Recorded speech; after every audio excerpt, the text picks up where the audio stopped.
Hola a todos y bienvenidos. El objetivo de la clase de hoy, analizar la relación entre españoles e indígenas en el marco de la resistencia mapuche a la conquista española. Pero antes de conocer el tema de la clase de hoy, vamos a repasar ya lo aprendido. El título de la clase anterior era La conquista de Chile, la expedición de Pedro de Valdivia. Valdivia se embarca desde España a América en el año 1535 y motivado por este afán de fama, gloria y fortuna, él participó junto con otros españoles en la conquista de otros territorios de acá de América, donde él creía y por supuesto por informaciones que existían abundantes riquezas. Sin embargo, Valdivia nunca desechó esta posibilidad de poder llegar al Cusco, al virreinato del Perú, frente al gobernador Francisco Pizarro, quien administraba el Cusco en esos momentos, el virreinato del Perú, con el afán de solicitarle autorización para viajar al territorio de Chile. Bueno, Valdivia fue autorizado por Pizarro y sale desde el Cusco en enero de 1540 con más de 1000 indígenas auxiliares y algunos cuantos españoles. Valdivia toma la ruta por el desierto de Atacama. En el camino se fueron agregando algunos españoles de expediciones fracasadas.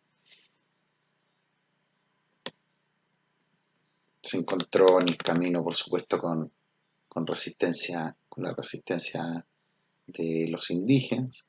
Valdivia tenía como propósito venir a conquistar Chile, fundar ciudades. Bueno, en su viaje de 1540, en diciembre de ese mismo año, llegó al Valle del Mapocho, donde decidió establecerse. Ahí se reunió con todo el equipo, con todo su hueste, con todo su ejército e indígenas, y fundó la ciudad de Santiago del Nuevo Extremo, a los pies del Cerro Gualem, el actual Cerro Santa Lucía, el 12 de febrero de 1541.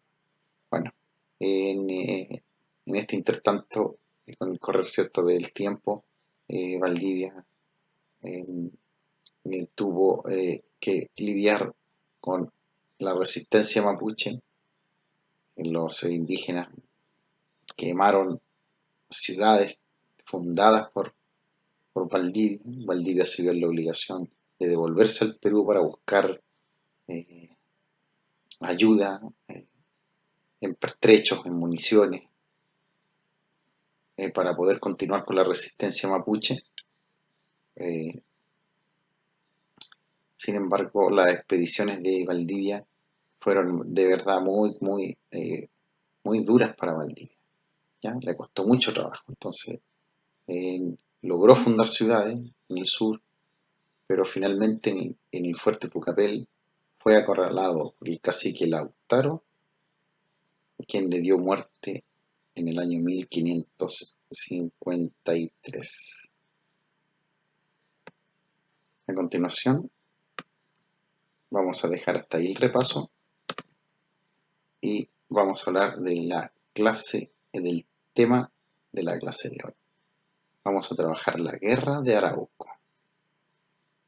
Bueno, la guerra de Arauco, la mayoría de los indígenas, vamos a partir con la guerra de Arauco. ¿Ya? La guerra de Arauco, la mayoría de los indígenas que habitaban en el territorio de Chile se resistieron a la conquista española. Bien, el pueblo mapuche o los indígenas de acá de Chile fue de verdad una complicación muy potente para el avance, para la conquista española, ¿ya? Puesto de que nunca aceptaron el elemento extranjero español, los indígenas, siempre se resistieron a ello. Bueno, pero esta acción mapuche fue efectiva para detener la acción de los europeos, o sea, eh, ellos se resistían y tenían resultados, les complicaron el avance a los españoles. Sabemos que por la historia en el norte del territorio los nativos o los indígenas fueron sometidos en poco tiempo, ¿ya? Pero ya al final, ya a finales del siglo XVI ya estaban de todas maneras subordinados a todo el sistema español. Por el contrario, acá en Chile, ya al sur del Biobío, los habitantes mapuches no poseían una organización centralizada como la que se vivía en el norte, lo que produjo, entre otras causas, ¿cierto?, este conflicto bélico de larga duración que va a llevar por nombre la Guerra de Arauco.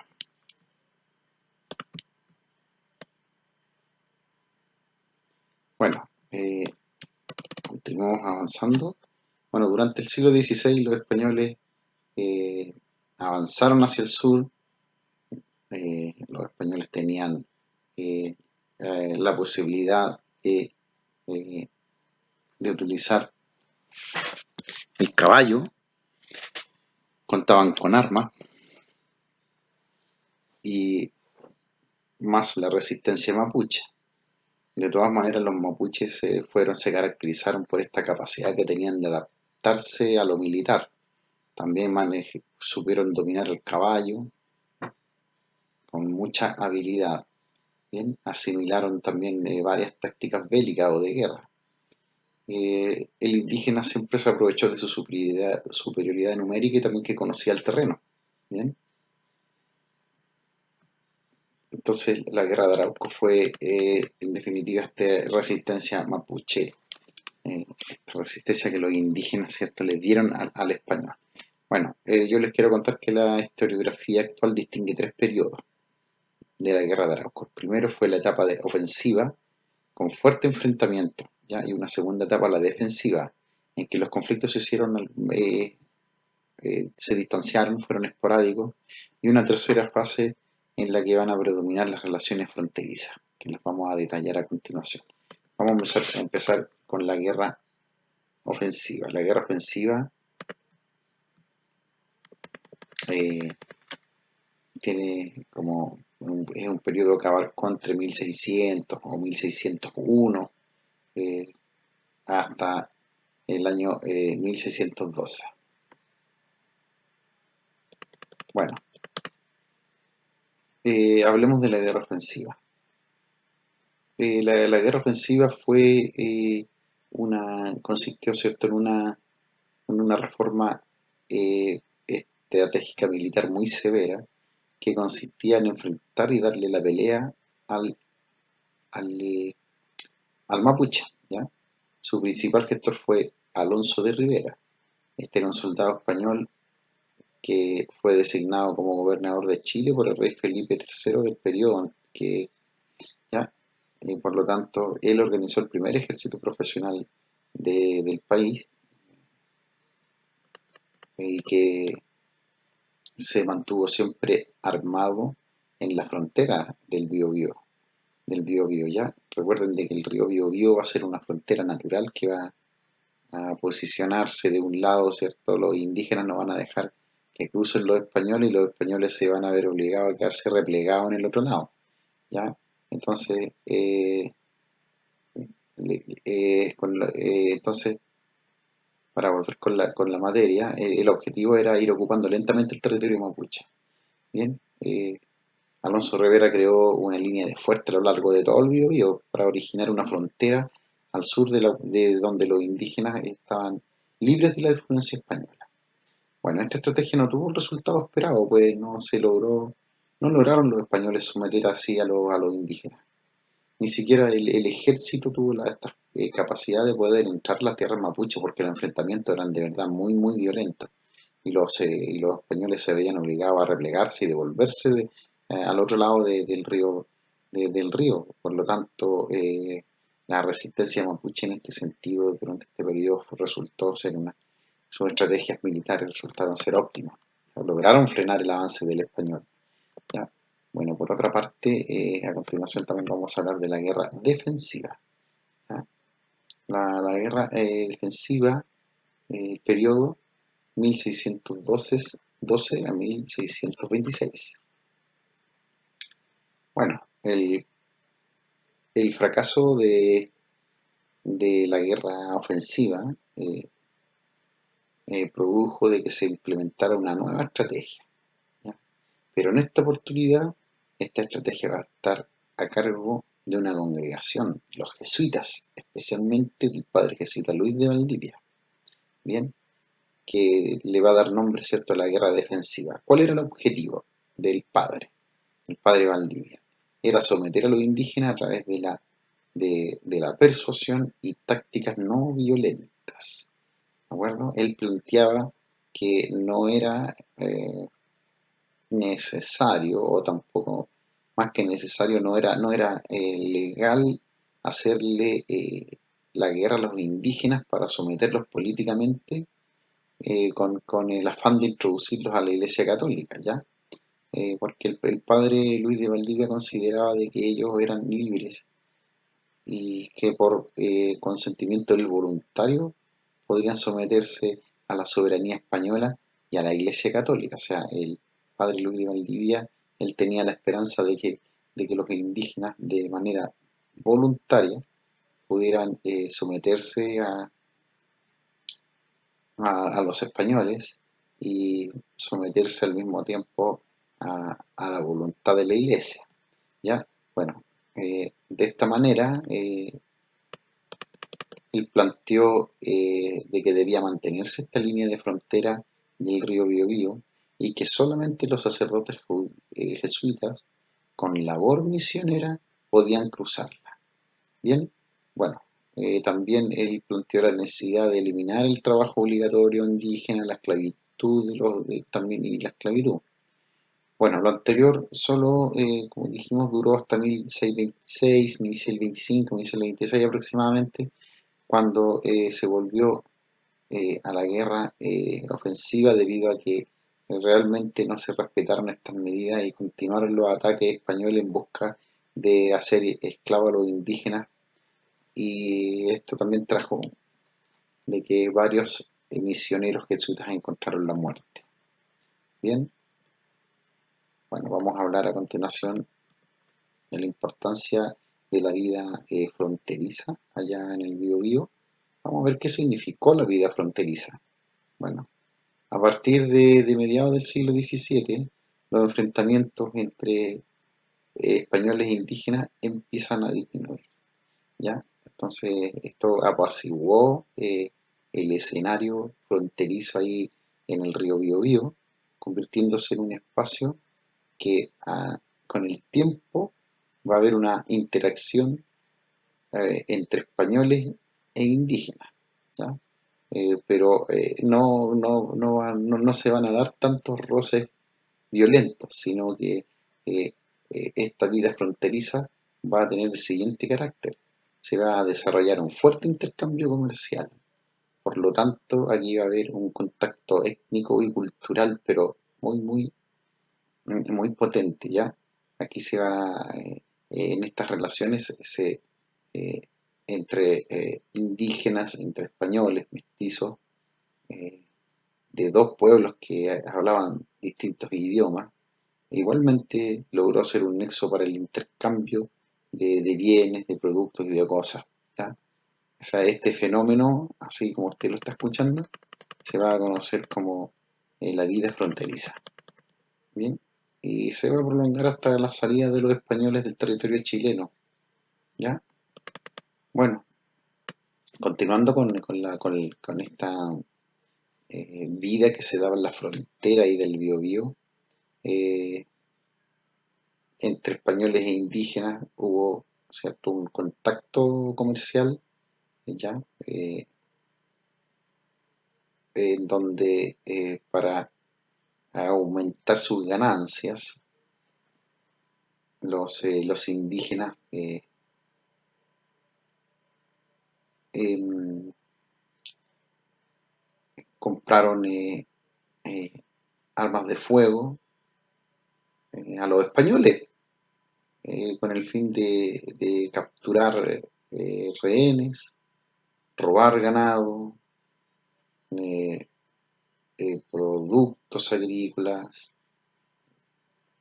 Bueno, una relación, esta fue una relación que se dio ahí en la región, ¿cierto? Ahí en el Biobío.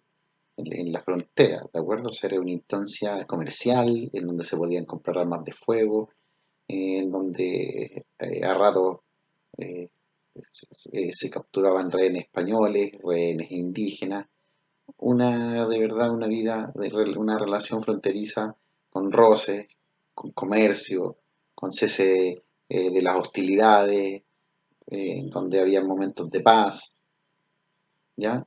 Bueno, las autoridades españolas utilizaron el conocido Parlamento, el diálogo, con el afán de fomentar la paz entre españoles e indígenas, ¿ya?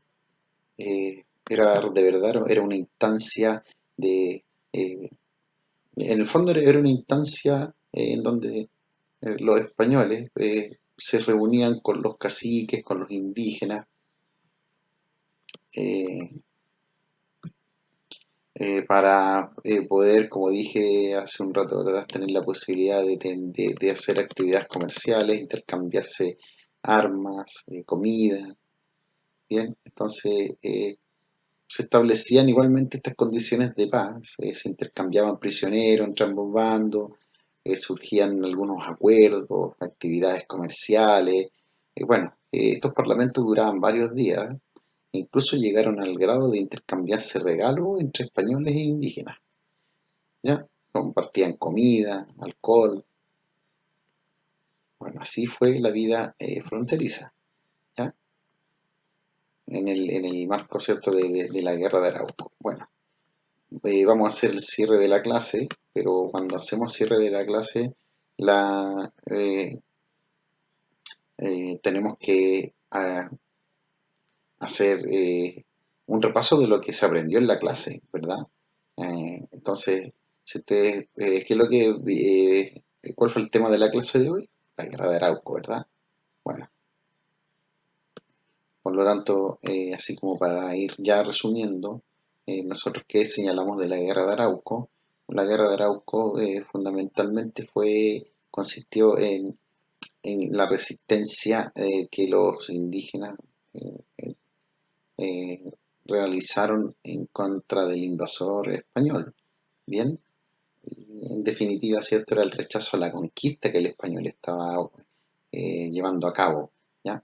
Pero bueno, esta acción mapuche fue efectiva para detener la expansión, como dijimos, de los españoles, ¿ah? Y también recuerden que en un instante señalamos de que en el norte del territorio los nativos fueron sometidos en muy corto tiempo, ¿ya? Debido a que ellos tenían un poder centralizado, por lo tanto era más fácil llegar al emperador y el emperador tomado cautivo, el pueblo se sometía a la voluntad de los invasores. Pero por el contrario, acá en Chile, y especialmente sector sur del Biobío, los mapuches no poseían una organización centralizada. No olviden de que los españoles vivían en grupos, en familias. Por lo tanto, cuando el español atacaba a un grupo, el otro grupo o la otra familia se levantaba también y ayudaba y resistía al español. Por lo tanto, como los indígenas se ordenan y se organizan en familias, estamos hablando de muchos núcleos, de muchas células en donde los españoles, cuando atacaban a un grupo, venía otro y participaba también de la acción. Bueno, a este conflicto bélico que es de larga duración se le va a llamar Guerra de Arauco, ¿ya? Como lo señalamos, ¿cierto?, más arriba. Bueno, eh, como usted ya tiene experiencia, yo estamos dando ya por finalizada, cerrando la clase, pero usted tiene que responder dos preguntas que en su cuaderno de historia. La primera dice, ¿qué fue la Guerra de Arauco? Y la dos, ¿cuáles fueron sus etapas? Descríbalas brevemente. Bueno, jóvenes, yo me despido. Hagan sus actividades, cuídense y nos vemos la próxima clase. Chao.